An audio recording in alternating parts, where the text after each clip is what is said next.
Red టీవీలో మీ వ్యాపార ప్రకటనల కోసం ఈ నంబర్ ని సంప్రదించండి 6281747728. Hi viewers, welcome to our channel. ప్రస్తుతం మనతో పాటు ప్రముఖ పొలిటికల్ అనలిస్ట్ అంకమ్మరావు గారు ఉన్నారు. వారితో ఒకసారి మాట్లాడదాం.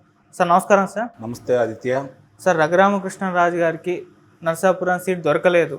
బీజేపీ ఇవ్వలేదా, లేకుంటే జగన్మోహన్ రెడ్డి గారు ఏమైనా ఇన్ఫ్లుయెన్స్ చేసి ఇవ్వకుండా చేశాడా? రఘురామకృష్ణరాజు గారు అయితే అదే ఆరోపిస్తున్నారు. మరి మీ ఒపీనియన్ ఏంటి సార్?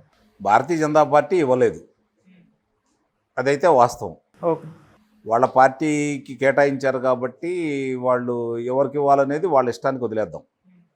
కానీ ఆంధ్ర రాష్ట్ర ప్రజలందరూ కూడా కోరుకుంది తిరిగి నరసాపురం నుంచి రఘురామకృష్ణరాజు గారు పోటీ చేయబోతున్నారు, విజయం సాధించబోతున్నారు. భారీ విజయం, మామూలు విజయం కూడా కాదు అనేది ప్రజలందరూ కోరుకున్నారు. దీంట్లో కొంతమంది ఇప్పుడు సహజంగా ఈరోజు ఆంధ్ర రాష్ట్ర వ్యాప్తంగా చూసుకుంటా ఉంటే అధికార పార్టీ జగన్మోహన్ రెడ్డి గారు ఆ పార్టీకి అధ్యక్షులు. ఆయన ప్రజల్లో ఆయన అందరికీ ఈరోజు గుర్తుపడతారు ఆయన్ని.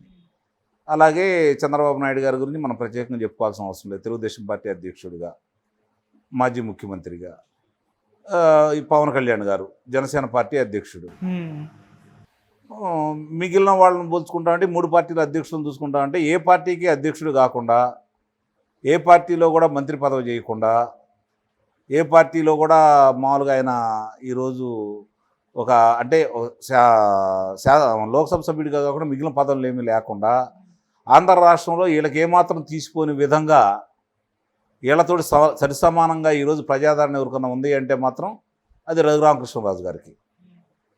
ఎందుకంటున్నానంటే ఆ మాట, సంవత్సరంన్నర తర్వాత అధికార పార్టీలో ఉండి కేంద్రంలో అధికార పార్టీకి అండదండలు ఉండి అని చెప్పి ప్రజలు భావిస్తున్న ఈ తరుణంలో ప్రభుత్వ వైఫల్యాలని ఎండగడుతూ ఆయన చావు అంచుల దాకా వెళ్ళి ప్రతిరోజు కూడా ప్రతిపక్షాలు ఏదన్నా విరామం ప్రకటిస్తున్నాయేమో కానీ, ఏదైనా అంశాల గురించి మాట్లాడుకుంటున్నారేమో కానీ, ప్రతిరోజు కూడా రచ్చబండ కార్యక్రమం ద్వారా ప్రజలకి ప్రభుత్వ వైఫల్యాలని, ప్రభుత్వం చేస్తున్నటువంటి దోపిడీలని, దొంగతనాలని, హత్యలని, దాడుల్ని ప్రతిరోజు ప్రజలకు తెలియపరిచి చైతన్యపరుస్తున్నటువంటి వ్యక్తి ఈరోజు రఘురామకృష్ణరాజు గారు.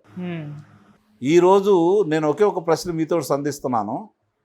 రఘురామకృష్ణరాజు గారికి నరసాపురం లోక్సభ స్థానానికి నిలబడే అవకాశం లేకుండా చేసిన దాంట్లో జగన్మోహన్ రెడ్డి గారు విజయం సాధించారా, లేకపోతే రఘురామకృష్ణరాజు గారు జగన్మోహన్ రెడ్డి గారి మీద విజయం సాధించారా? చెప్పండి నాకు. జగన్మోహన్ రెడ్డి గారు విజయం సాధించారు అనుకుంటున్నాను సార్. ఎట్లా సాధించారు? రఘురామకృష్ణరాజు గారు విజయం సాధించారు. రఘురామకృష్ణరాజు గారిని చూసి భయపడి రఘురామకృష్ణరాజు గారిని ఓడించలేమని ఒక నిర్ణయానికి వచ్చిన తర్వాత ఒకవేళ ఆయనకు ఉన్నటువంటి భారతీయ జనతా పార్టీతో ఉన్న సత్సంబంధాలను అడ్డం పెట్టుకొని ఆయనకు సీటు రాకుండా చేశాడనేది కదా ఈరోజు అందరూ భావిస్తుంది. మరి ఆ విషయంలో రఘురామకృష్ణరాజు గారు గెలిచినట్టు కదా. రఘురామకృష్ణరాజు గారిని చూసి భయపడ్డాడు కదా. భయపడ్డా లేదా? అంటే భయపడ్డాడని ఎందుకు అనుకో, భయపెట్టాడు రఘురామకృష్ణరాజు గారు, ఎలాంటి సందేహం కూడా లేదు దాంట్లో. భయపెట్టకపోతే రఘురామకృష్ణరాజు గారు గెలుస్తారని నమ్మకం లేకపోతే, ప్రజలు చిచ్చుగా వైఎస్ఆర్సీపీ పార్టీ ఓడిస్తారనే నమ్మకం కనుక లేకపోతే ఈరోజు ఎందుకు అడ్డం పడతాడు ఆయన? చెప్పండి. అంటే రఘురామకృష్ణరాజు గారిని చూసి జగన్మోహన్ రెడ్డి గారు భయపడ్డారు. జగన్మోహన్ రెడ్డి గారిని చూసి భయపడకుండా 3.5 సంవత్సరాల నుంచి పోరాటం చేస్తున్న వ్యక్తి రఘురామకృష్ణరాజు గారు. ఇప్పుడు రఘురామకృష్ణరాజు గొప్పవారా, జగన్మోహన్ రెడ్డి గొప్పవాడా? అధికారంలో ఉన్నాడు కాబట్టి జగన్మోహన్ రెడ్డి గారి గురించి మాట్లాడుకుంటున్నారు. అధికారం లేకుండా అధికార పార్టీ మీద పోరాటం చేస్తున్నటువంటి రఘురామకృష్ణరాజు గారు గొప్పవాడని అయితే నేను భావిస్తున్నాను. సార్, ఇప్పుడు బీజేపీతో పొత్తులో ఉన్న టీడీపీ ఎందుకు ఇన్ఫ్లుయెన్స్ చూపించలేకపోయింది? జగన్మోహన్ రెడ్డి గారు చూపించగలిగి ఇటు రఘురామకృష్ణరాజు గారికి సీట్ దక్కకుండా చేయగలిగినప్పుడు టీడీపీ పొత్తులో ఉన్నప్పుడు ఎందుకు ఇన్ఫ్లుయెన్స్ చేయలేకపోయింది సార్? ఇప్పుడు ఆంధ్ర రాష్ట్రంలో భారతీయ జనతా పార్టీ వాళ్ళకు ఉన్నటువంటి ప్రజాదరణ ఎంత?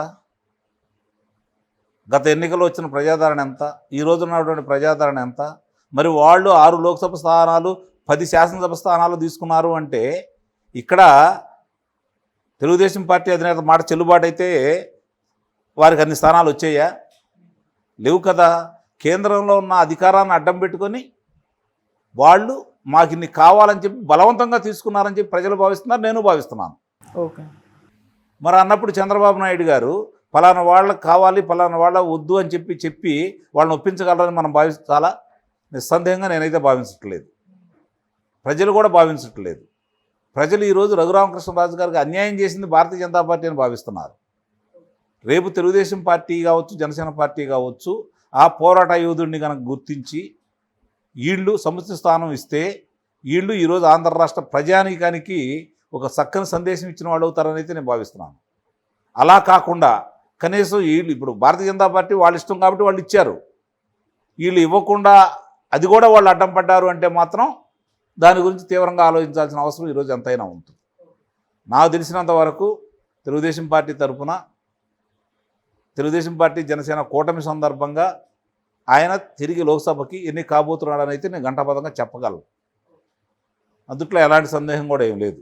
భారతీయ జనతా పార్టీ తరఫున పోటీ చేయకుండా నిలువరించగలిగారేమో కానీ ఆయన ప్రజాక్షేత్రంలో ఆయన లోక్సభ సభ్యుడు కాకుండా నిలువరించే శక్తి జగన్మోహన్ రెడ్డి గారికి ఉందని అయితే నేను భావించట్లేదు. అంటే సార్ ఇప్పుడు వైసీపీ పార్టీలో ఎంపీగా ఉంటూ వైసీపీ పైనే విమర్శలు చేయడానికే రఘురామకృష్ణరాజు గారు తన సమయాన్నంతా కేటాయించారు కదా, ప్రజల సమస్యల గురించి ఎప్పుడు ఆలోచించలేదు అన్న ఒక విమర్శ చేస్తున్నారు. అంటే ఇప్పుడు రోజు మాట్లాడేది ప్రజా సమస్యలే కదా, రోజు మాట్లాడేది ప్రజా వ్యతిరేక విధానాల మీదే కదా, రోజు మాట్లాడేది ప్రజలు పడుతున్న ఇబ్బందుల గురించే కదా అతను మాట్లాడుతుంది. దాడుల గురించి మాట్లాడుతున్నాడు, దౌర్జన్యాల గురించి మాట్లాడుతున్నాడు, వాళ్ళు చేసే అన్యాయాల గురించి మాట్లాడుతున్నారు, వాళ్ళు చేసే దోపిడీ గురించి మాట్లాడుతున్నాడు, దౌర్జన్యాల గురించి మాట్లాడుతున్నాడు. ఇవన్నీ ప్రజల సమస్యలు కదా. ఆయన సమస్య చావు దాకా వెళ్ళి ఎన్నికొచ్చాడు ఆయన. ఆయన సమస్య అయితే కాదు కదా. ఆయన సమస్య అయితే ఆయనకు లొంగిపోయేవాడు కదా. ఆయన సమస్య అయితే ఇప్పటికి మళ్ళీ తిరిగి అక్కడ పోటీ చేసేవాడు కదా లోక్సభ సభ్యుడిగా. కాబట్టి ఇప్పుడు ఆయన సమస్య కాదు ఇది. ప్రజల సమస్యని ఆయన సమస్యగా ఎత్తుకొని ప్రజల గురించి పోరాటం చేస్తున్నాడు కాబట్టి ఆయనకి ఈ పరిస్థితి వచ్చింది ఈరోజు. కాబట్టి ప్రజలే ఆయన కాపాడుకుంటారు, ప్రతిపక్షాలే ఆయన కాపాడుకుంటాయని నేను అంటలా. ఆయన చరిష్మాను ఉపయోగించుకుంటాయని చెప్పి అయితే నేను భావిస్తున్నాను. ఆయన ఎవరు కాపాడాలి అవసరంలా, ఆయనకు తెలుసు. ఇప్పుడు ఆయనకు ఉన్నటువంటి పేరు ప్రఖ్యాతుల్ని ఈరోజు ప్రతిపక్షాలకు ఉపయోగపడుతుందని నేను భావిస్తున్నాను. మరి ఇప్పుడు ఆయన నరసాపురం నుంచి ఇండిపెండెంట్గా ఉన్న పోటీ చేసే పరిస్థితుల్లో కూడా ఆయన స్వతంత్రంగా పోటీ చేయడు. కూటమి ద్వారానే లోక్సభలో అడుగు పెడతాడు. ఇది రాసి పెట్టుకోండి. ఓకే, 3-4 రోజుల్లోనే మంచి వార్త వింటాం మనం. కూటమి ద్వారానే ఆయన లోక్సభ సభ్యుడిగా ఆయన ప్రవేశించబోతున్నాడు మళ్ళీ తిరిగి. అందుట్లో ఎలాంటి సందేహం కూడా లేదు. వీళ్ళు అనుకున్నది ఇప్పటికైనా సరే నాకున్న ఆశాభావం ఏంటంటే మార్పులు చేర్పులు జరగటం అనేది ఎన్నికల చివరి రోజు వరకు కూడా జరుగుతూ ఉంటాయి. నామినేషన్ చివరి రోజు వరకు కూడా ఆ ప్రక్రియ కొనసాగుతూ ఉంటుంది. కాబట్టి ఇప్పుడు వాళ్ళు ప్రకటించినవన్నీ వాళ్ళే కొనసాగుతారని అయితే నేనైతే భావించట్లేదు. మార్పులు జరగవచ్చు. ఒకవేళ జరిగినా జరగకపోయినా లోక్సభ సభ్యుడిగా రఘురామకృష్ణరాజు గారు లోక్సభ సభ్యుడిగా మళ్ళీ లోక్సభలో ప్రమాణ స్వీకారం చేయబోతున్నాడు, కార్యక్రమాలు నిర్వహించబోతున్నాడు. ఇది నేను ఘంటాపథంగా చెప్పగలను. Okay sir, thank you so much sir. Thank you.